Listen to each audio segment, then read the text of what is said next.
Well, I'm really happy to be here to talk to you because I have two huge passions. One is learning, and particularly in the field of self-development, and the second one is teaching it to others what I learn. So it's my own process through illness and a condition and 5 major surgeries in the course of 2 years taught me a lot just about the whole healing process. And I'd already been a psychologist for 10 years when this happened. So it was an opportunity for me to practice what I preach, so to speak, and learn from experientially. So I'm really happy to be here. And if you have questions during my talk, this is informal. Feel free to stop and ask me a question, and I'll elucidate what I can. And the other thing I want to tell you is just that the things I'm going to be talking about, I don't want you just to limit it to your experience going through your syndromes, your illness, your condition with pituitary disorders. But think about these are things you can do whenever you face a challenge in your life. Because I'm not going to be talking just about I'm not going to be talking so much about the physical challenges you face. I'm going to talk more about the mental and the emotional challenges you face that go along with the physical challenges. So the title of my talk is Working Through Your Healing and Working Towards Solutions. Which I love that topic. So being diagnosed with a chronic illness, and I know there's different ways to talk about the syndrome, this group of symptoms that you have. They're different for different people. I've asked around whether you call it a syndrome or condition, a disease or illness. And one thing we're going to talk about is when something's going wrong in our body that has a medical base, whatever we call it, it's something that affects us physically, emotionally, cognitively, and spiritually. So whatever the word is that I'm using at the time, I'm talking about that set of symptoms that affect the body and then the rest of us. So it all starts with the realization that our lives are being changed. For me, it started when in 2003, taking a shower, finding a lump in my breast, which kind of surprised me because there's no history of cancer in my family. I had been an exerciser for a number of years, runner, ran marathons, physically fit. I was a vegetarian. I did yoga. I did some meditation, tried to learn. I thought, what is this? It couldn't be anything. But it all starts with that. But as soon as I had that, my life began to change because I did what? I started thinking about it. What is this? So from that moment on, my day wasn't the same because it would come into my mind when I wasn't expecting it. And the next thing I did was ask a friend of mine who was a nurse. I'm like, after a kickboxing class, I'd say, hey, would you feel this and tell me what you think? Should I go get this looked at? What do you think? And I was expecting to say, it's nothing. It's probably a cyst. She goes, yeah, I think I'd go get that changed. And as soon as I did that and started this process of getting an internal sort of examination, what's it called, sonogram. And they said, yes, there's something there. I knew. Nobody had to tell me. People kept trying to tell me it wasn't anything. It was probably, I knew because, I grabbed my chart and looked at it saying, I'm a doctor, I can look at that. And it said it had finger-like projections growing out of it. I never heard of a cyst that had that. So I knew that something was wrong. So I knew then there was not going to be a quick fix, and this was going to be a condition that I was going to have to deal with for a while. Knowing that, I had many changes that it brought into my lifestyle, my future plans, just like you. For you, it probably started with the symptom, an awareness. Something was different. Something didn't feel right. You weren't probably sure what it was. You start asking. You start going to doctors. They may not have known, right, Sharmyn? Okay. You get a lot of different ideas, a lot of different opinions. I'm sure you all could tell me your story. And as we begin to understand what we're dealing with, this has to deal with trauma to ourselves, our sense of ourselves, what we're going through, and also to our loved ones. It seems like my parents were more worried, my son was worried. People were worried, and I found myself saying, hey, just we'll be okay. So all of a sudden, not only are you affected, but the people in your inner circle are affected as well, right? Is that your experience? You start feeling then not only responsible for how you're feeling, but you start feeling responsible for how they feel. Exactly. And then others may begin to relate to us differently through avoidance or sometimes superficial or uncomfortable support. And so we try to make people comfortable when they're uncomfortable talking to us about what's going on, even though we're uncomfortable with what we're dealing with. So it kind of becomes this vicious circle. So there are many new conditions that we have to learn to live with, and this just starts at the very beginning. This is just the first part of your journey. So we're going to talk about how from that first symptom to the whole adjustment phase. And I'm going to talk about 4 overlapping phases in adjusting to chronic illness or condition. The crisis phase, the beginning, the stabilization phase, the reconstruction phase, and the integration phase. I'm going to talk about each of these, though they're not, you don't go through these just in a step-by-step linear emotion. You could be in a crisis, stabilize, have other symptoms, find something else new, go into another crisis, stabilize again. At the same time, you could be integrating this into your life. So these overlap, but for talking about them, I'm going to break them down into stages. But the overall goal of adjusting from that very first symptom to where you're ending up is ultimately to create a life that is full and rich, although different than you might have known prior to becoming ill. It cannot be the same. So the crisis phase. The goal of the crisis phase is to bring it under control. You want to bring it under control, and your most immediate response is to seek physical relief through medical intervention. You notice a symptom, you go to a doctor. And the physical crisis needs to be understood and stabilized. I remember getting highlights in my hair and on the phone, not even paying attention who was around me because knew I had to find a doctor, calling a friend of mine in Seattle. She was a nurse and her husband was a plastic surgeon. And like, what should I do? I don't know what to do. Who do I go with? I have a PPO. I just know one place to go. I don't have a team. What do I do? They were giving me names. I was calling people on the phone. I really was oblivious to what was happening around me. I just knew I couldn't wait till I finished those highlights to go make those calls. I was making them there. I was definitely in the crisis phase, and what I needed to know is what's going on with me. And I was told, you have to get the diagnosis established before you do anything else. So that first part of my journey was really trying to find the right doctors and the right team. Is that true for you too? Yes. And when you're in that crisis stage, your feelings are going to go a little bit haywire. It usually brings up anxiety about what this means, the future, the impact the illness is going to have on you. And I had questions about my mortality and the meaning of my life, issues that I'd never confronted before. Just what does this mean? Because thinking that you're healthy, never even read the articles about breast cancer. Because as soon as I see that in Woman's Magazine, I just skip over it. Oh, that's not going to be me. There's no markers. I never read the articles about it. So I had to kind of confront what that meant. And I think it's the same like for all of us, because as well publicized as breast cancer is, look at she didn't even, that's not going to affect me.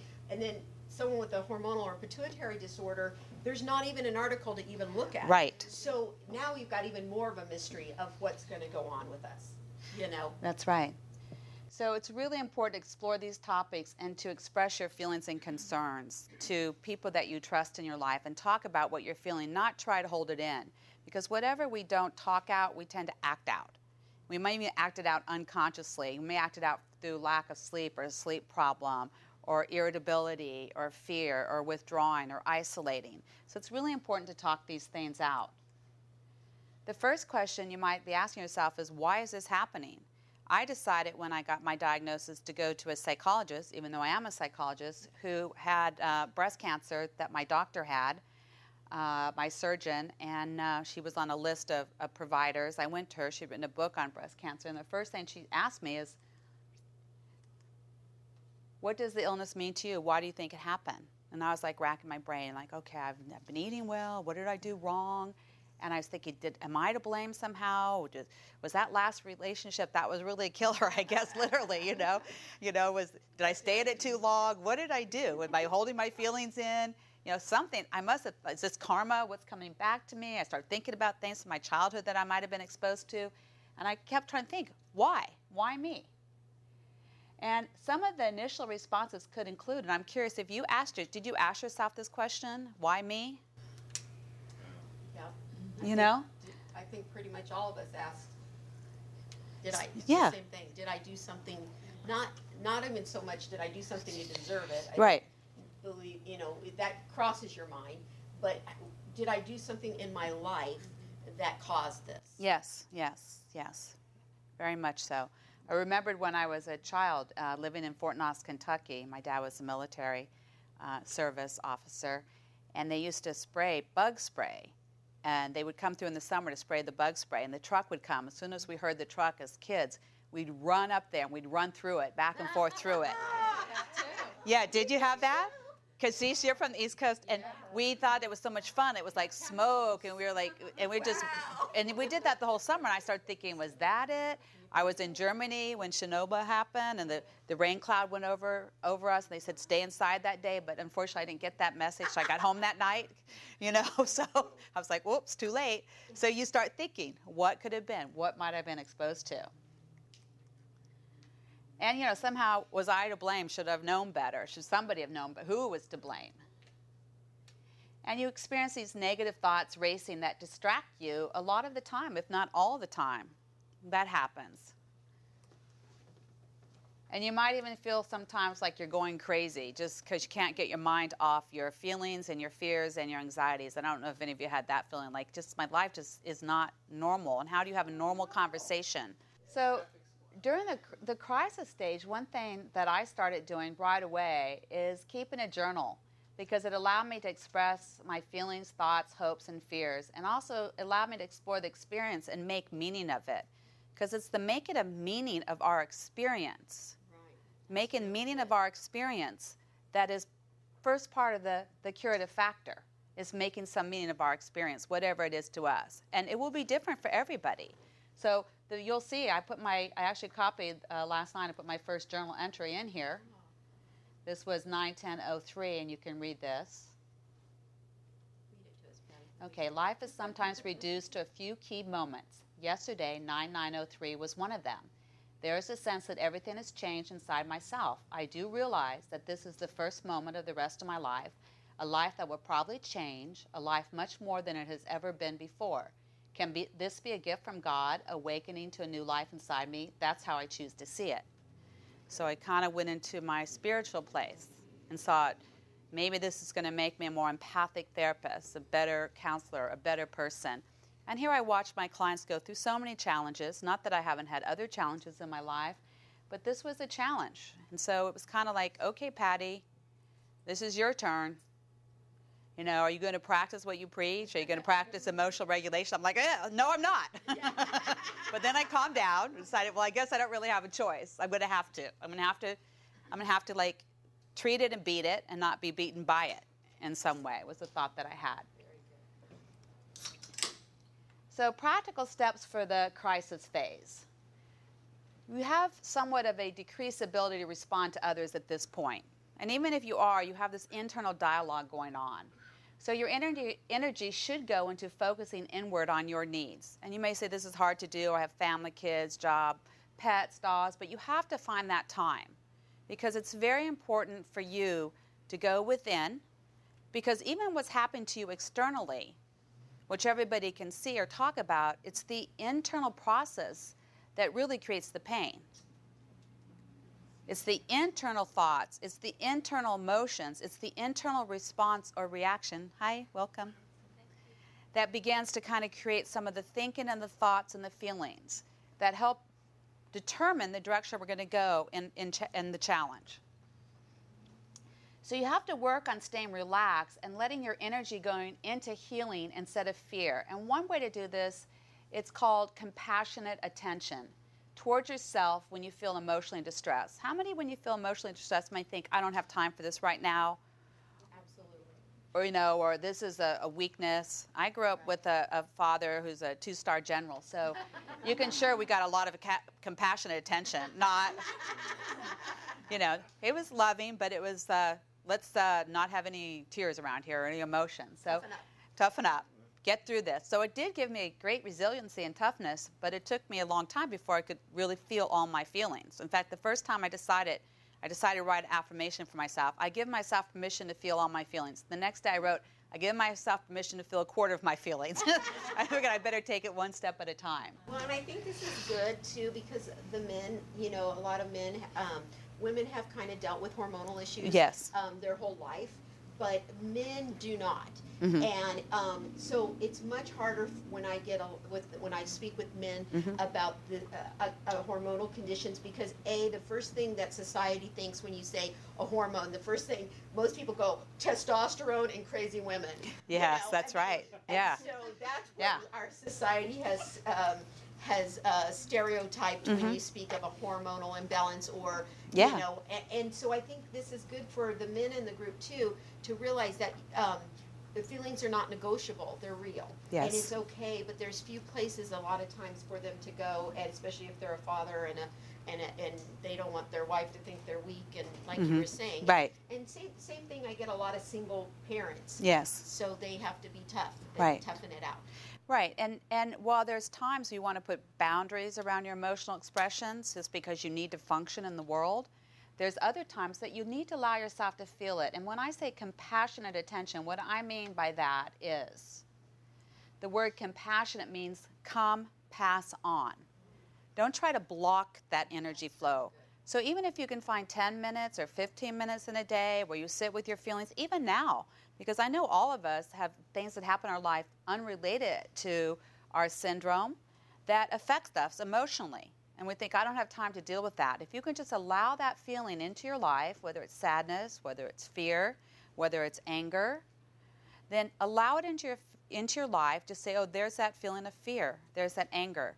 If that was a little child that had that fear and anger, would I show them compassion and attention? Would I say, don't feel that way, or that's not okay, or I don't have time to listen right now? Hopefully we would say, yeah, that's okay. Everybody gets sad sometimes.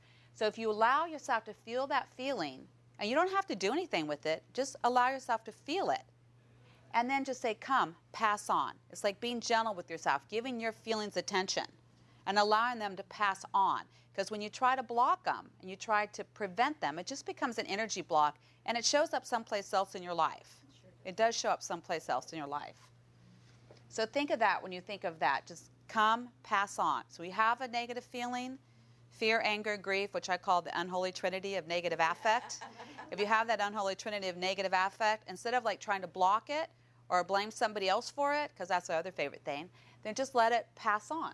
And Patti, don't you feel that sometimes that emotion's there for a reason? Yes. And it's important that we actually listen to it, because maybe we are doing too much. Right. Maybe it is there because you need to slow down. Right. Well, what is emotion? Emotion is energy in motion.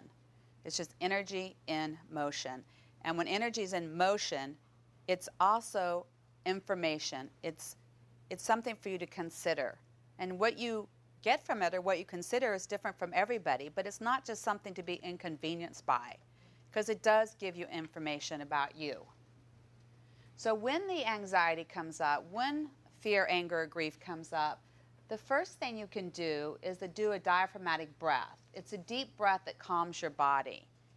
This is the very first thing I teach panic patients. Anybody has panic and you have fear, you're about to go into a procedure, you're facing surgery, the diaphragmatic breath is your best tool, because what it does is it activates the parasympathetic nervous system in the body, which is responsible for calming the body down. And you can't be biologically aroused and calmed at the same time. You're either one or the other. You're on the way to one or the other. So anxiety, when it comes up, that's the sympathetic nervous system, which releases norepinephrine and cortisol into your body, and the parasympathetic nervous system reuptakes those chemicals and calms you down. So the way you do it is like this. It should be just through the nose, unless you can't breathe through your nose, and not through the nose and the mouth, because that throws off the oxidation balance in the body. You just take a long, slow, deep inhalation through the nostrils into the abdomen, feel the abdomen extend, and then a long, slow, gentle, deep exhalation through the nostrils, and tell yourself to relax. Let's just try that kind of at the same time. So long, slow, deep inhalation into the nostrils, into the abdomen. And as you exhale, just gently tell yourself to relax. And you can just kind of feel your arms getting heavy and your legs getting heavy. Do you feel the sensation of that? And it's best to do it when you're not anxious, to practice it, because your body responds. I teach myself to go to sleep on a plane on takeoff by doing that, by doing the diaphragmatic breathing. I just start the diaphragmatic breathing, and I could just, fall asleep at takeoff. Or when I hear turbulence or anything that scares me, I go to the diaphragmatic breath because it's very healing. It's biologically healing. And then the second thing to consider. And everyone can do that. Everybody can do that. It's not something that takes you to No. the gym or pay a membership. No. And you know what? It works. It definitely works. And it's the number one, when I have people that come in with any sort of panic, any sort of anxiety, any sort of fear response, we start with the diaphragmatic breath. We practice it. I give them homework to do it. Every time they get to a stoplight, do it. Every time they get up, do 1 or 2 breaths. And when you first start, take a recovery breath in between, or you could feel lightheaded and get a little bit of a headache. Right. So it should be gentle. It should just people don't have to see that you're doing it. You're just doing it. Nobody has to even see. Okay? Well, and it's good for pituitary patients because all types of pituitary disease causes added anxiety, and Yes. most people have to be on some kind of anxiety medication, Right. especially to go to sleep. I think that's the biggest complaint with a lot of people with a hormonal disorder. Even if hormones are supposedly in line, but you've had an imbalance, our bodies aren't sometimes not quite the same. And this will be a good practice for us. Yeah, it's a wonderful practice. It's so simple. And really, if you take anything away from you today, take that one practice. And do that anytime you feel a little bit of stress, a little bit of anxiety. It helps you sleep as well. If you want to do it for a little bit longer time, say anywhere from 10 to 20 minutes, then we call it more of a meditation, which the basic goal of meditation is to create a relaxation response in ourselves. Because we know that stress creates havoc on the body. It creates wear and tear on the body, stress, chronic stress. So we want to deal with the stress we have related to anything that's going on to our life and to the disorder as well, especially in the crisis stage. There's a new study on meditation that I was just reading that actually that tells us that our body actually changes in response to meditation the way we deal with stress. And the thing that was interesting, they looked at experienced meditators and just brand new people that agreed to be part of the study, where they took one group of experienced meditators and one group of people who had never meditated but were willing to go through 8 weeks of training. They found that both the experienced meditators and the new meditators showed the same type of benefit over people who had no training in meditation at all. The same. The authors said that their study showed that the relaxation response changed the expression of genes involved with inflammation, programmed cell death, and the handling of free radicals. And free radicals are normal byproducts of metabolism that the body neutralizes in order to stop damage to cells and tissues. What that means is that stress didn't bother the bodies of the meditators as much. They were simply stronger in the face of problems, is basically what it means. Very good. So the one way to meditate, something it is about meditating, I have a book that I love. It's called The Presence Process. And if you ever wanted to go through 10 weeks of therapy without seeing a therapist, then read The Presence Process. But I didn't put that in there. Okay, It's one of my. We'll write that down. I have recommended that to so many of my clients, and only maybe I can count on one hand the number of people that actually read the book and did the process. And the reason, it asks you to do 15 minutes of breathing in the morning and at night. And most people say, I don't have time. I don't have time for that. I don't have time to do the breathing. And I understand that. Because when I first started the presence process... Well, we got to breathe anyway. Yeah, but just breathing, because they thought about everything they had to do. I do the same thing. I was doing it this morning, and I'm breathing. I set my alarm for 15 minutes. I'm looking at the clock with one eye. Is the time up yet? Because it's very hard to sit and give ourselves that gift. It feels like we need to be doing something instead of being and experiencing something, which is just being present with ourselves in that moment. So the second thing to do in the crisis stage, and of course you can do this throughout any of the stages, is turn your negative thinking into positive, calming thoughts. Psychologists always like to say that, but the question is how? How do you keep your focus on positive thoughts? Because I remember once when I was coming back from, I was at my office, and my doctor called after I had a blood test and said, call me. And I'm like, okay, so I tried to call him, and no answer. He wasn't there. All day I'm trying to call him. Here I'm doing therapy with my clients. I'm trying to keep my focus on them. I'm thinking this. So I'm on my way home that night. I still didn't get a hold of him. I'm thinking, okay, Patti, you're doing what's called catastrophic thinking. You're just thinking that's back, this is going to happen, and now this is going to happen, and then this is going to happen. And there's no evidence for that. It's just a phone call. you need to change your thinking. You're doing catastrophic thinking, which we call awfulizing, and that's not helping. And I said to myself, is that what I tell my clients? Like, that works? It was a reality moment. But then I thought, it may not make me feel good, but what it's going to do is it's going to stop me escalating. It's going to put some boundaries around the anxiety that I was feeling. So I called a friend instead and talked to him about what I was feeling, and he got mad at the doctor. I'm like, I'm calling that doctor first thing in the morning, and that felt good. I had somebody had my back. But it really is true that, one thing that we don't talk about, just in normal conversation, but psychologists know about is the way we think. And there's 10 thinking errors that we all make, and we don't even realize they're errors, but we're doing them all the time. And one of them, for example, is black and white thinking, all or nothing thinking. That's usually an error. There's nothing black and white, that's shades of gray. Even black isn't black. I mean, how many people are wearing black? We put them together, they're not the same shade, right? Or white. If you think white is white, then go to a paint store and you're going to paint your walls white and see how many colors you have, right? And there's something called mental filter, which is you only let in certain things, you don't let in other things. You only let in certain beliefs and not others. There's jumping to conclusions, mind reading. Mind reading is when you tell somebody, well, you think, da-da-da. That's called mind reading. How do you know what they think?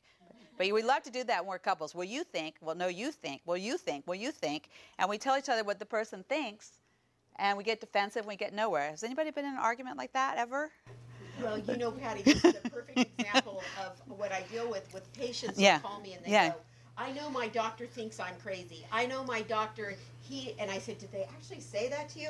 No, but I know what he's thinking. I know he doesn't believe what I'm saying. I always tell him, I don't know what he thinks. What I do know from dealing with this for a very long time is that most doctors are very uneducated. So without telling you that, they're saying nothing. Right. So that kind of it helps. Them a little, sure. But really, we don't know what they're thinking. Right. And there's 4 questions that there's a woman, her name's Byron Katie. Some of you may have heard of her. She has a website, Byron Katie, and she asks 4 questions. And the first one, is that true? When somebody says, well, they think this, I'm like, is that true? Well, yes. Then the next question is, and are you absolutely 100% sure that is true? Well, no, but I think so. Well, what's it like for you when you go around believing that? What happens to you when you believe that? What does it feel like to go to your doctors when you believe that? And then the 4th question is, You just put a resistance in mode. Yeah. For anything that could be a benefit to your problem, your situation. Right, exactly. That's exactly right. So if you didn't think that, you would remove that resistance and be more open to possibility. So this is just one type of thinking. So one thing we can do is become aware of our thinking errors. And you could look up cognitive distortions and see what they are. I teach this to my clients. So we can say, that sounds like a cognitive distortion. And we can then look at the evidence of whether it's true or not. That comes from cognitive behavioral therapy. Another thing you can do is called, when you start thinking negatively, this is called flip switch. And this is the technique that I like. What this is when you find yourself going down that road of sort of awfulizing, I call it rehearsing your complaints, just over and over again, you rehearse your complaint, rehearse your complaint, and you realize that you're doing that, and you have one question, is it helpful? Is this helping me right now by doing this catastrophic thinking, this awfulizing, rehearsing my complaint? And most of the time you'll say, no, probably not. So you want to flip the switch. Now your brain is going down. It's like if you think of your car is about to hit a wall, and you're going at a very fast speed to hit a wall. Your brain is doing that. It's going down these neural pathways. It's turned this wall. You can't just go stop thinking that, and you're done. You're thinking about something else. You have to create a new neural pathway. Just like if you're going to hit that wall, you can't just pick up your car like a toy and turn it and go the other way. You have to turn it around, right? So to get your brain to switch gears, it takes about 15 seconds. We know this from neuropsychology studies on the brain now. It takes about 15 seconds. So when your brain starts to go down there, you have to get off that track. You've got to get on another road. And the flip switch is 2 ways to do it. One is to think of something positive, a positive thought that you have. Start thinking about that. I find that a little bit harder for me. The other way to do it is to go into gratitude. Start telling yourself in the moment 5 things you're grateful for. Because when you do that, you actually shift the neural connections in the brain the brain changes and you begin to feel better. So as soon as you have these catastrophic thoughts or this awfulizing, start thinking. Like, when you get in an argument with somebody you care about and you're telling them everything that's wrong with them in the moment, and you see this is really going to go well, you're going to end up, I'm going to be right. Yeah, what we say, harsh startup gets a harsh ending. So you think, this isn't very good. Why don't I just start thinking about the things I really like about this person? And then try to solve the problem. Let me think about what I really like about them. You can't really be mad if you're telling yourself what you like about a person. Just like you can't be biologically wired to be escalating your tension and anxiety and calming at the same time. You're doing one or the other. So that technique is called flip switch. Any questions about that? I think that's good, and I think laughing a lot is good. Like sometimes when I find myself needing to flip my switch, I love humor, and I find that sometimes what I notice is maybe I've been listening way too much to the news or I've been hearing a lot of negative things around me, and then I start to, even though I practice this, I start to see where I'm going down that trick, and I think being aware of it, like throughout the day, making myself go, where am I mentally right now? Yes. And making that a habit. And so sometimes what I'll do is I'll stop watching the news for a month or or whatever, and I'll just watch some comedy. It's interesting because I say that if somebody gives you a gift, somebody buys you a gift and gives you a gift, and you don't accept it, who owns the gift? Good point. Right, that's what you did. So if somebody tries to offer you something you don't want or tell you something that you don't want, what you say is perfect. It's like, I'm not taking that gift. You own the gift.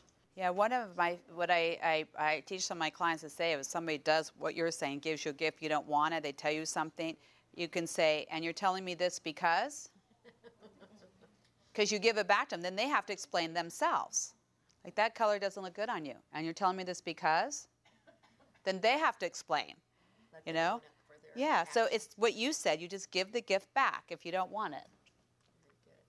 So a way to reduce your anxiety, improve your happiness, and a lot of this comes from the research on what we call positive psychology. We're looking at what makes people happy. And positive psychology looks at how do we develop more happiness, more optimism, more meaning, and live a more meaningful life. And this is one thing, this is such a powerful exercise to do, starting even tonight, is every night just jot down 5 things in the past 24 hours that you feel gratitude for or good about. This has been shown to have a tremendous benefit in improving mood and reducing anxiety. So you're going through this crisis phase. You could think, what's there to feel good about right now? I felt good that my doctor was kind. I felt good that I got that question answered. I'm really grateful that I enjoyed what I had tonight for dinner, or that cup of tea. Any small things. It doesn't have to be major things, just very small things. And this is part of that flip switch too. But write it in the journal. It seems to work, the writing it out in a journal every night. This is a wonderful way to begin to deal with the losses. Because remember that any time there's change, there's always loss. And any time there's loss, there's always grief. So change, loss, grief go together. Then eventually grief equals growth. But we go through that change, loss, grief cycle. Even if it's a positive change.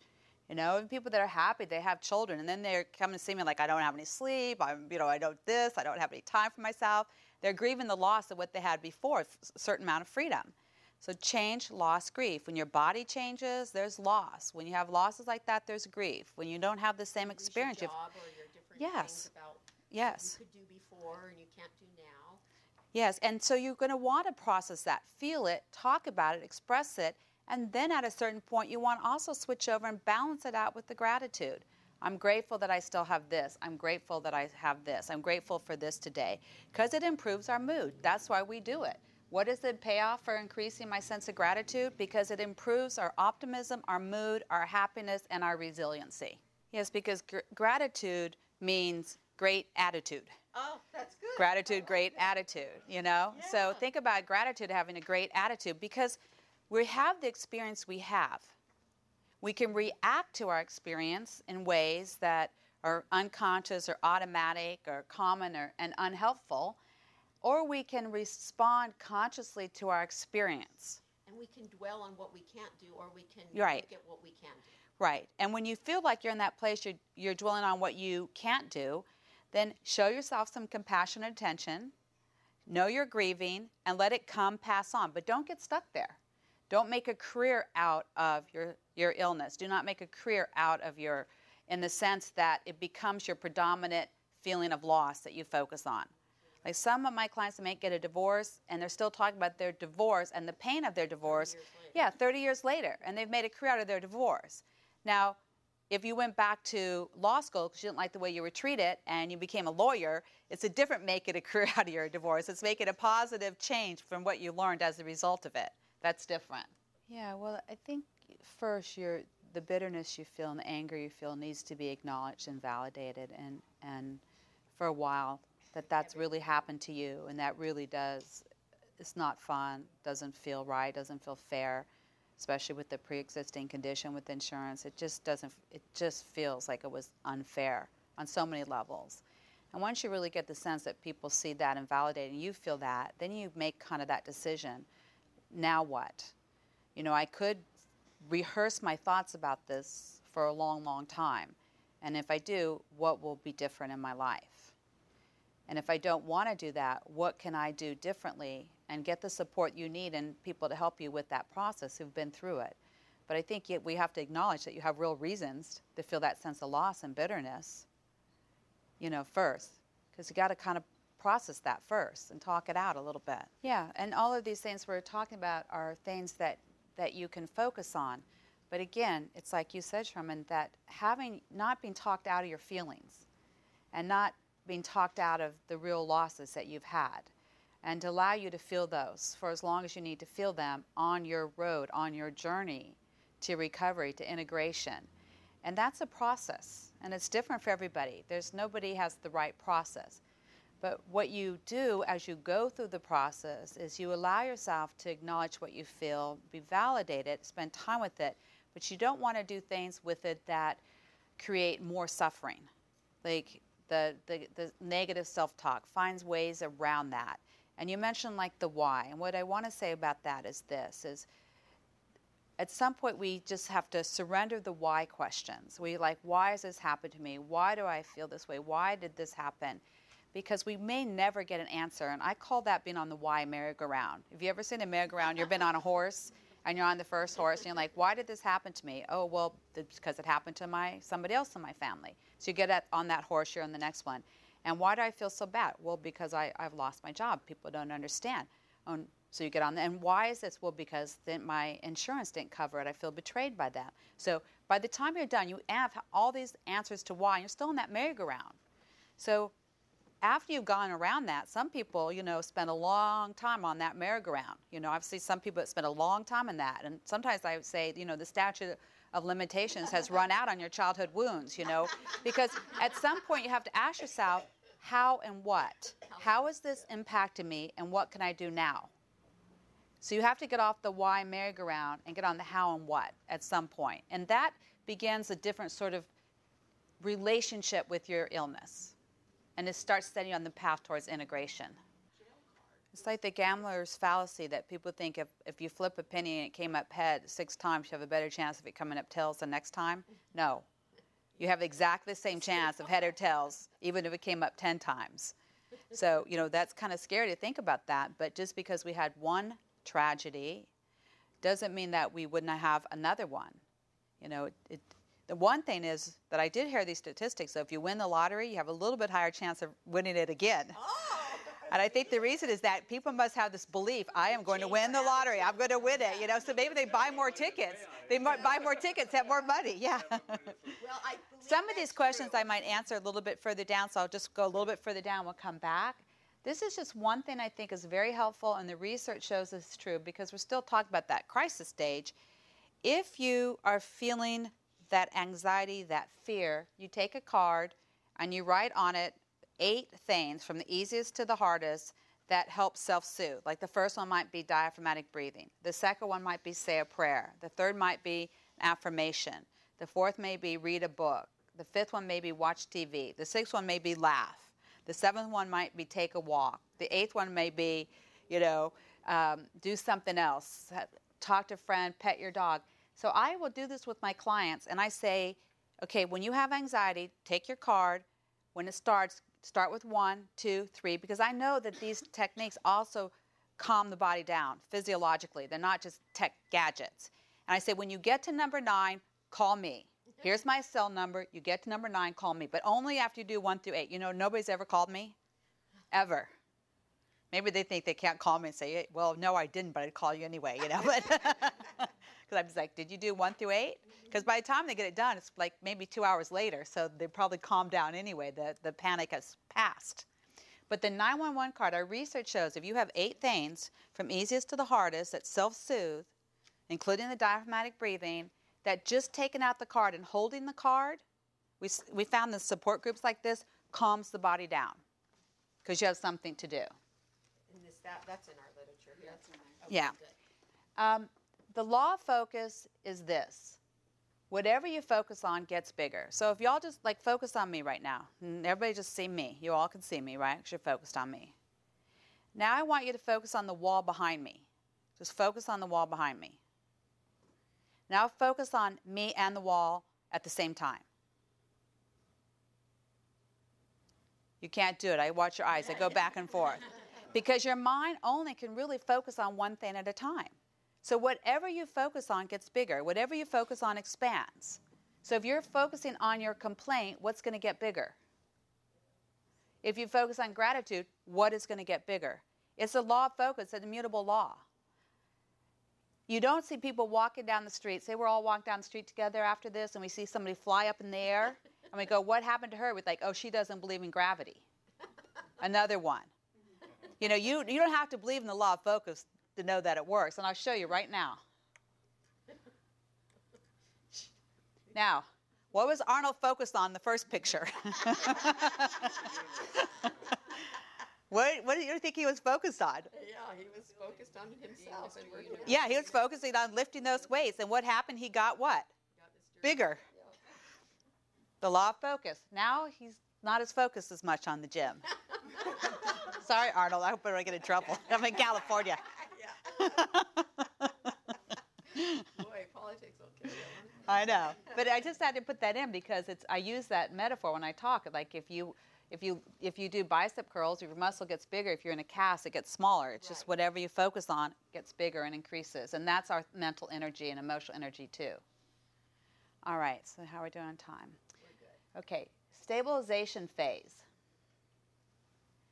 This is when you learn to start living with the symptoms day by day. And your family members may need time to recoup. You may have had the surgery by now, been diagnosed, and everybody, your family members are now like, they need a chance to break from it a little bit, but you're still living with it. Friends may not be as available to you, and you may feel isolated at this point and upset that the support you had before is no longer available. You might feel that. And you might want to desperately find a cure. By this, I mean you don't want to have this permanent condition. You kind of want to go back or figure out a way that you could kind of erase it or have this be done. So the practical steps for this stage is just to begin to focus on restructuring your life. Make a conscious decision to lead a very structured daily life in which you're aware of what you need. So you need to pay your bills, go to your appointments, exercise as you can, water your plants, whatever is part of your daily life. Because as the Buddhists say, before enlightenment, chop wood, carry water. After enlightenment, chop wood, carry water. Exactly. Before your diagnosis, chop wood, carry water. After your diagnosis, Chop wood, carry water, right? Yep. So this, when you pass the crisis, the emotional energy calms down, you begin to stabilize, you may have had surgery, you're going into now living with the condition. Then you begin to think about how do you add structure back into your life and your relationships are changing with your family and friends. So my favorite way to do this is living in the moment. That's another thing that, Oprah talks about, Eckhart Tolle. And how do you live in the moment? Well, I have a strategy for that. I call it do today's work today. Do today's work today. For example, let's see, today's Tuesday. We're going to be really busy Friday. You're going to be so busy you're not going to have any time. So today, you're going to brush your teeth for Friday. Thank you for laughing. Will that work? Yeah, no. No, but we're always doing tomorrow's work today. We're always planning what we're doing Friday today. We're always thinking about what could go wrong Friday today. We're always thinking about what we're going to maybe do or this or that. We think about that today. You know, I teach graduate school. Counselors teach beginning counselors how to do counseling and therapy. And I always tell them, do today's work today. Do your reading today. Don't try to do it like, you know, tomorrow or afterwards, because it's going to get behind. So don't do yesterday's work today. If you didn't floss your teeth yesterday, you can't floss them today and make up twice to make up for it. And don't do tomorrow's work today, but do what today? Today. Today's work today. Do today's work today. And then the next step is do all that you can do today, but don't do more than you can do today. And this is basically the law of success. Yep. And do your best today, knowing your best today might not have been your best yesterday, but do your best today. Like you might have had, you know, just really positive emotional energy yesterday, and then today you're not feeling it. And people are like, what's wrong with you? Yesterday you're all happy, and today you're like bummed out. Well, that's the best for today. That's your best today. Don't beat yourself up. Don't beat yourself up. There's this saying like, if your self-taught wardrobe, what you say, wrapped itself around you like a cloak, what would you be wearing? What would you be taking into the world? What does your self-talk wardrobe look like? So today, do today's work today. One step at a time. Whatever you're dealing with in terms of your symptoms, whatever you're dealing with in terms of where you are in your process, just do today's work today. You know, if you have to look for a job, today's work is maybe thinking about what you might want to do. Once you have some ideas about that, which I'd recommend to you, the passion test. Get the book, The Passion Test, and find your top 5 passions. Put your energy into your top 5 passions if you haven't read that. So maybe that's today's work, to decide what your passions are now that this door is closed. Then once you decide what your passions are, then you think, I want to put energy into that passion. I'll read about it. That's putting energy into it. And then maybe you put out a resume, you know, down the road. But right now you can't put out a resume because you don't know what you want to do. So do today's work today. And also think about this part of you that's worrying is a part of you. It's not all of you. You know, if your wife says to you, I am really angry at you, or she says, you know, there's a part of me that's really angry at you, what feels better? Right. So there's a part of you that's worried.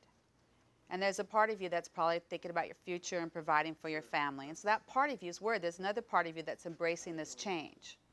So the part of you that's worried, you want to give that part a voice. And one thing you can do is just take like even 30 minutes a day, go off to your room and tell yourself, I'm only going to focus on my worry. I'm not going to think of anything positive. I'm only going to focus on my worry. And when that 30 minutes is up, I'm done and I have to go back and engage in life. I gave that part of me what it wanted, because I'm not going to ignore this part of me because it's a part of me. But you probably find after 15 minutes you'll be thinking about what's for dinner or something like that. You're like, no, I'm only going to allow myself to worry. But it's hard when you just make yourself worry for 30 minutes. However, if you blocked yourself from worrying all the time, that part of you doesn't have a voice. So sometimes that's another way to deal with that part of you. Realize it's a part of me. There's a part of me that's bitter. There's a part of me that's embracing change. So that you start seeing yourself as this total unified whole, because you're not. Because if you were, how could you want one thing and something else at the same time? I think I want this and I want this. If you were a unified whole, you just want that one thing. So when you talk about yourselves in relationship to what you're going through and you have these feelings, see, there's a part of me that's scared. There's a part of me that's worried. There's a part of me that's angry. Because you can also tap into the part of you that's transient, that's connected, that's to something greater than yourself, and use that to help the other part. Personally, because of having several surgeries, I have a large scar, and I wanted to cover it up. So I asked my doctor about that. I said, okay, well, first, this scar is a permanent condition. It's not going anywhere. But my problem was how to cover it up. And I was thinking, how do people in movies cover up tattoos and stuff? I bet I could cover that up. So I asked my doctor, I said, what's the best way? You've dealt with a lot of people with a lot of surgeries, you're a plastic surgeon. How do I cover up the scar? My doctor said, candlelight and wine. And wine. See, I was thinking pina collide.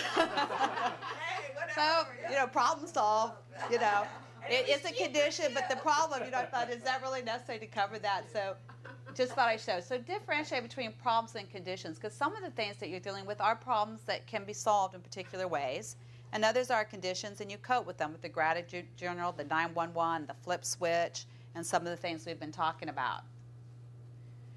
And then another thing you want to do when you're stabilizing out of crisis, you want to focus on your signature strengths. And I wrote a website down. It's called Authentic Happiness. Actually, it's AuthenticHappiness.org, I believe. Okay. But it will probably pop up if you put it in .com. And there's a test there. It's called the VIA, Virtues in Action Signature Strength Test. And if you take that test, it's about, I think it's like maybe 500 questions. It doesn't take that long, though. But it's like, do you prefer this? Do you prefer that? And when you're done, and there's a lot of research on this, you come up with your top 5 signature strengths that are your strengths. And it's good to know what they are, because then you can find ways to harness your strengths in your daily life. These are the different strengths, the top 24. It's funny because I was talking to a client recently, and one of her top strengths was prudence, and it really bothered her. I'm like, that's good strength. There's nothing wrong with having that for a strength. Think what it could accomplish. But it was funny when she said that. She came in, she was like, I had prudence for my top strength. I was like, that's okay. Let's look at the other 4. So I'll ignore that for now. yeah, we'll come back to it, see how that's a good thing and when it comes up. So these are the strengths. When you take it, you'll get your top 5 strengths. You know what's really interesting, though? The one thing that's more predictive than others of leadership, even looking at military leaderships, you know what was the most predictive of a good leader of these strengths? What? Number 10, Give and receive love. the ability to give and receive love. Wow. Leadership? In military officers, when they looked at their top strengths and rated them towards their how they were perceived as leaders, and then they gave them the strength test, they found the one thing that was consistent, the ability to really care, to be able to, yeah, I thought that was interesting. You sure it was not the gay group? Don't ask, don't tell group. Yeah. But I thought that's very This is good. interesting. This is good because I know for myself, I can give a lot better than I can receive. Yes.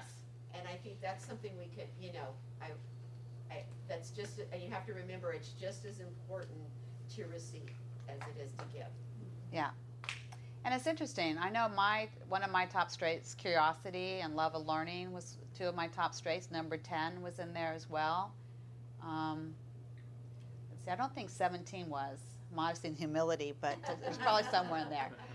But it's really helpful because it makes you think about your strengths. And once you have an idea what your top strengths are, you use them in approaching difficult tasks. For example, if your challenge is to change your diet in a significant way, and your top strength is curiosity, how would you use that to approach your diet? Wow.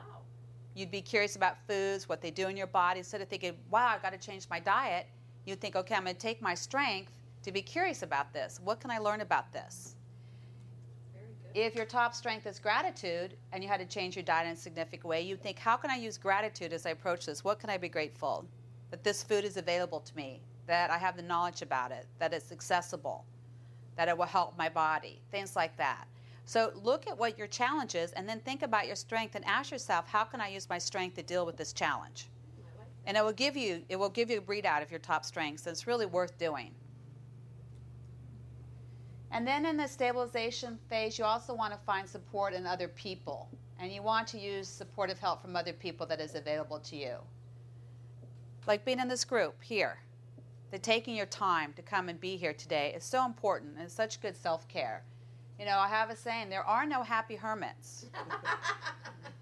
There's only one disorder. It's called schizoid personality disorder. And then you really want to be alone, and you don't care about being alone. You're fine with it. But nobody else has that. There are no happy hermits, you know. So that's right. And even like they say Buddhists, you know, on the mountaintop, they come down to the village for food and talk and prayer and this or that. They're still part of the community. Oh yeah, that's our Buddhist, you know, that's our monk up there. He comes down and we feed him. So you need a group of people that have been through similar experience that can understand, accept your feelings. There's research to show that really helps. So you don't want to endure any phase alone. You want to reach out and find support from people that can support you. That's really important. Now, the reconstruction phase is coming to terms with the permanence of your illness or condition, recognizing your abilities and limitations. That's part of like the coping and with problems or conditions or solving. In other words, what part of your life are you able to live the way you did and what has changed?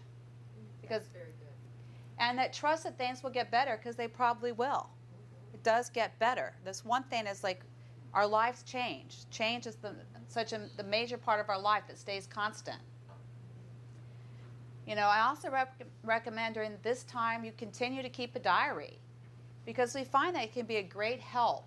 Because if you write down your daily efforts to make change, we reinforce the attitudes and behaviors, starting with the gratitude journal as part of it. If you want to reduce anxiety, if you want to increase happiness and confidence or improve your relationships, whatever your goal, you can achieve more progress in less time with the diary. Something about the wiring of writing and visualizing and putting it on paper creates different results than just thinking about it. We know that to be true. So in this part, reconstructing our lives, we want to embrace the change, not react to it, but embrace it. And challenges allow us to get out of, to go on of our, to let go of our old life and to create a new one that can be even more fulfilling. You know, it's interesting because if we think about our bodies, you know, it's such an emotional issue, weight gain, especially in our culture today. If we think about our bodies, our bodies have changed so much. How many still look exactly the same as you did when you were 10? Well, I know I do. But Yeah. I don't know about the rest. You know, I mean, your body is so different. You're like, who was that person? Or even, you know, at 18, what did your body look like? And what I came to terms with when I was embracing change, I did not have to have chemotherapy, but at one time I was thinking that I might have to, and I had this big fear of like losing my hair. It was really horrible. So I'm thinking, I'm going to have to somehow think about that in a different way. So I thought, well, what would I be willing to lose my hair for? Would I be willing to lose my hair for, let's say, $1 million? I'm like, somebody said, I'll cut off your hair. And I'm like, yeah, maybe. You don't grow back. And I started thinking, if my niece needed, me losing my hair meant that she'd have a wig or a chance, would I cut off my hair for that? Yes. And I realized that it wasn't the idea of being bald that bothered me. What bothered me is not having any control over it. You know, and I think that's what happens when you gain weight and you start dealing with the symptoms and you don't have that control over it. You know, if you just thought, okay, somebody's going to pay me $1 million to gain weight, how many would go do it? It's, yeah. Is fear, like to me, when I think of things that are fearful in my life, it's all about I can't control any Right. of these situations. Right. So is it fear and control? It is. It is the fear. You know, but, you know, we really don't control. Like, we're all going to get in our cars and go home, and none of us have 100% control over that because we pass car accidents, and they probably thought they had control of getting home safely. You know, we don't really control the external fully and completely. I mean, we have some control. We have purposeful movement and activity. So we have to go back inside and look at our response to the external things in our life. And there's reacting and there's responding. And reacting is just sort of more of an automatic sort of a way of going into this experience without so much consciousness. And then we begin, and that's crisis, and then we begin to consciously begin to respond. And then we start, okay, this is it.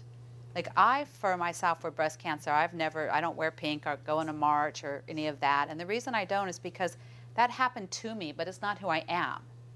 So for me, my decision was that, now if I had to march, you know, against my ex-husband, I'd probably be out there. But, because you know, that breast cancer was like 2 years. That was like 16 years. I'd be like, hey, let's march against that. But no, all kidding aside, it wasn't the cause I chose to put more energy and time into. For me, it's what happened to me. And if it happens again, I'll hopefully treat it and beat it again. And you always have that fear. You always have that thought when you have to go to mammogram, you have to go and have a test. So it's what happens in our lives. We don't have the control that we might think. We have this sort of invincibility fallacy where we think we're kind of invincible, particularly that's at a peak when you're a teenager. That's why teenagers do all these crazy things because it's really at a peak then. And we learn as we get older we're not so invincible, but yet we still have some sort of magical thinking about that.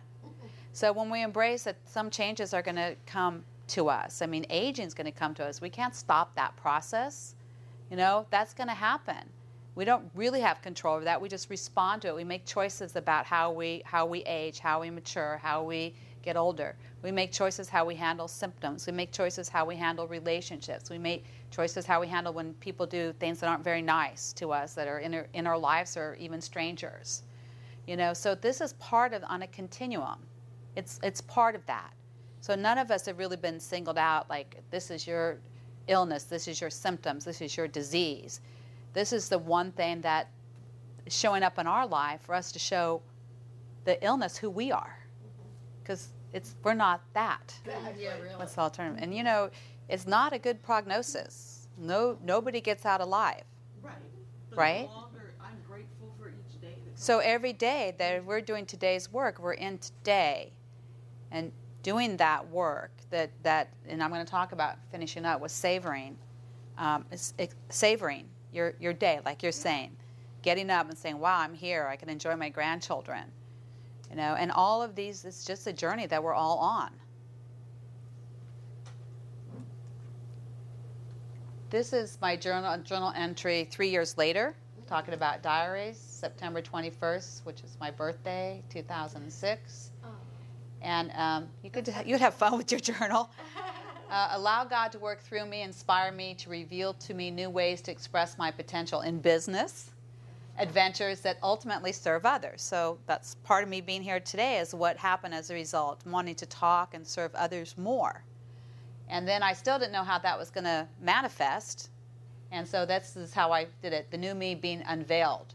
And the new possibilities unfolding was just my entry, because it was my birthday. I put the balloons. That's exciting. But little did I know that I was I have a very successful practice in Northern Virginia, close to D.C. Yeah, we're like 2 miles from the capital.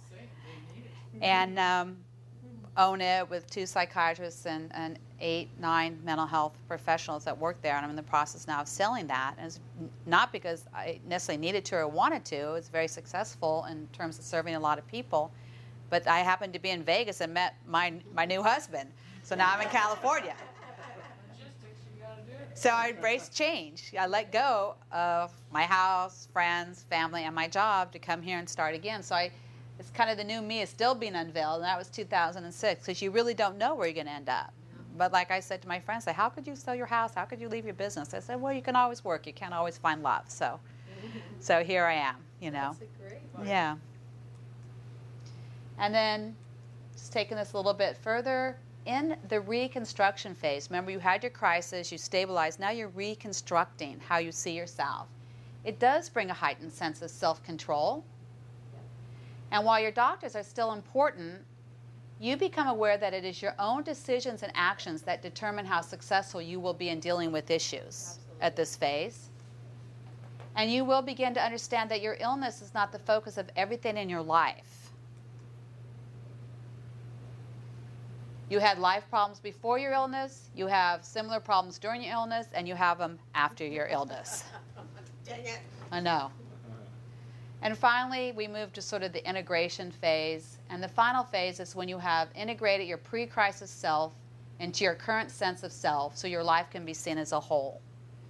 And from that, you have a good sense of what your life means, and that your illness has not stopped you from living a life that is enormously rich. And I think you're like such the poster girl for that, really. What you have done with adversity, whether you've turned it around and just really helped so many people and have a very rich life, emotionally rich life, I imagine, as a result of it. I always say my biggest blessing was just cleverly disguised as a horrible illness.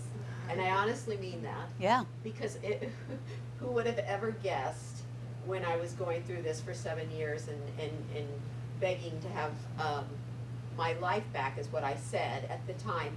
But really what it was giving me was actually not my life back. Because if I look back at my life, it wasn't so great, to be perfectly honest. And looking forward and looking at now, what I came through and the possibilities and the change were something I could have never thought for myself. I had to experience it to grow, to be that person that these things manifested. Yes. Yeah. Without So- the illness. Yeah. Without You the wouldn't have illness, these- right. Yeah. Without the illness. Yes. But don't you think part of that is taking the illness and what can I learn from it? Right. And go into a positive direction. Because you Absolutely. could otherwise Right. get into a pity puddle. Right. And my little favorite saying is you can drown in a pity puddle. It may Yes. not be very deep, but you can go right down in life. You can. But you take you took something now and gone with it. And I don't discredit by any means the severity of what I went through, because really when I look back it still chokes me up, and I still 10 years later I can still burst into tears, not anger but tears about the sorrow of that painful experience. You know, look, I can get choked up because it was lonely. Yeah. It was sad. Because you didn't take OptiFast. I did take Everybody OptiFast. tells her the same thing, right? Yeah, I did OptiFast. Yeah, I Love those helpful people that are giving love. a Yeah, commission that on for, it. Yeah. for 8 years that people asked me to go to the gym and work out with them so I could teach them how to work out, and then I gain 100 pounds and they start dropping hints like I've got amnesia on the latest diet, and you know, because now I've lost my mind somehow, and and now they have to tell me how to eat. Yeah. But the point is, I can still 10 years later feel that pain of what that is. But the difference now for me is I say thank you, God, because now I can look across for the past 10 years of the people's lives that I've touched that have written me emails and say, because of you, you saved my life. I went to doctors because you are my angel. I saw your show. I mean, when I think of that, I think, oh my God, like you said, I'd lose my hair for my niece. You know, if I went through this to help other people and to have a richer life for myself, then thank you. Yeah. Yeah. And I think that's what I did. And I continue to do, because life isn't always easy. No. Even now. Chop wood, carry water. Chop wood, carry water, right? Exactly. That's what I tell myself when I'm having a bad day. I'm like, if my clients could see me now, you know, like, yeah. You know, my therapist couldn't be acting like that. And does that, this is a very good point. I think for like, okay, so you're a husband, you're a wife, you have children. Okay, but does it make her any less of a therapist if behind the scenes that she falls apart sometimes? Do you think that makes her any less of a person? No, because what you know and what you have to share in life isn't always based on if you're perfect, or Right. if you, because it's not, you're not. So what you have to share with someone about, you still have the knowledge. You don't have the same job, but man, the passion that you have in the job, that's going to outrank any job Yeah. that you ever had. Yeah. Yeah. We're constantly making meaning out of our experience. And really the best thing you teach is something you've learned yourself. You know, you don't have to learn every component of something. You could just understand the emotional component. Like, we didn't have the same condition, but the emotional components of dealing with the condition we can understand. I don't have to have the pituitary tumor experience to understand my own process or other people's process through these phases. You know, we can use it, but it's kind of like if you go into the dark, like you went into the dark, and when you come back out into the light, then you can teach it to other people. Because You know it. you know it. You You've don't experienced just it. read it in a book. Right, and You so know that's it. And that's a lot great teacher. powerful. Yeah, that's why I picked a therapist to go to when I went who had breast cancer. I just thought, and written a book on it, so I figured she'd have something to teach me. And it wasn't necessarily true, but because there was somebody else I had who was really loving, and I actually kind of was drawn more to that than just kind of the, you know, so it's interesting. You have to follow that as well. But they always say when the pupil is ready, the teacher will appear. Yeah. Well, you're all teachers too, you know, and your pupils will show up and you will give them information that they need, and your teachers will show up and give you information you need. It's kind of seems to work that way. So Drawing in a connection that you never had put in motion, but it arrived. yeah, yes. So I'm just going to finish up with final thoughts on the integration phase, and this is the last thing on savoring and connecting. And Alexander Green, he's writing in, and I'll give you his website, The Daily Reckoning. He pointed out that none of us know how long we have to live, and he uses this. His essay continues. He writes about a CEO named Eugene O'Kelly, former chairman and CEO of accounting giant KPMG. And he says that 4 years previous to him writing about this, he was diagnosed with inoperable late-stage brain cancer, and he told he had 3 to 6 months to live, and he was 53. Suddenly, the life of this rich, powerful, and privileged man, whose days were filled with executive meetings and business appointments, became something very different. He was left with less than 100 days to live. Did go on to live for 4 years, and he wrote in his memoir this: "No more living in the future, doing tomorrow's work today, or the past, doing yesterday's work today, for that matter, a problem for many people, although a lesser one for me. I needed to stop living 2 months, a week, even a few hours ahead, even a few minutes ahead. 60 seconds from now is, in its way, as elusive as 60 years from now, and always will be. It was exhausting to live in a world that never exists." Also kind of silly, since we happen to be blessed with such a fascinating one right now, right here. I felt that if I could learn to stay in the present moment, to be fully conscious of my surroundings, I would buy myself lots of times that had never been available to me, not in all the years I was healthy. With the clock counting down, O'Kelly made a list of his closest friends and colleagues and planned a final encounter with each one. I stopped at each name and made myself recall, in the closest detail possible, all the moments the two of us had enjoyed together, how we met, what made us become friends in the first place, the qualities in them I particularly appreciated, the lessons I learned by knowing them, the ways in which having met him or her had made me a better person. And this is something that's called the gratitude letter. If you think about somebody who's really had an impact on your life, you write them a letter of gratitude, even print it, even frame it, and then go give it to them personally and read it. It shows that it has a better impact on depression and mood than therapy, than an antidepressant, that we find that doing that simple act. And I was actually thinking about this. I read over my slides this morning, and when I went to work out today, I was thinking about this. And I started thinking of all my different girlfriends, like what I would tell them about this. And I was thinking, I should really tell them, what I really feel about them. Just savor our friendships, because we always think, when you come to California, when we're going to get together, and really make time for that. You could do that with your spouse, your children. Yeah, anybody, yes. Your parents, anybody. His friends were touched, usually overwhelmed, to know how much they had meant to him. Enjoy every sandwich, he writes.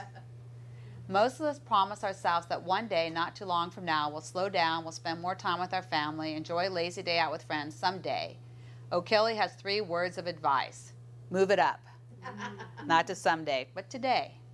And this is called in psychology just savoring the moment, being here now, savoring what's in front of you. And you can read more of Alexander Green's work on his website, www.spiritualwealth.com. So, as you said, every challenge comes with a gift. I know you can find the gift from your journey, a gift which can make your life enormously rich. So, you have my contact information. Keep in touch.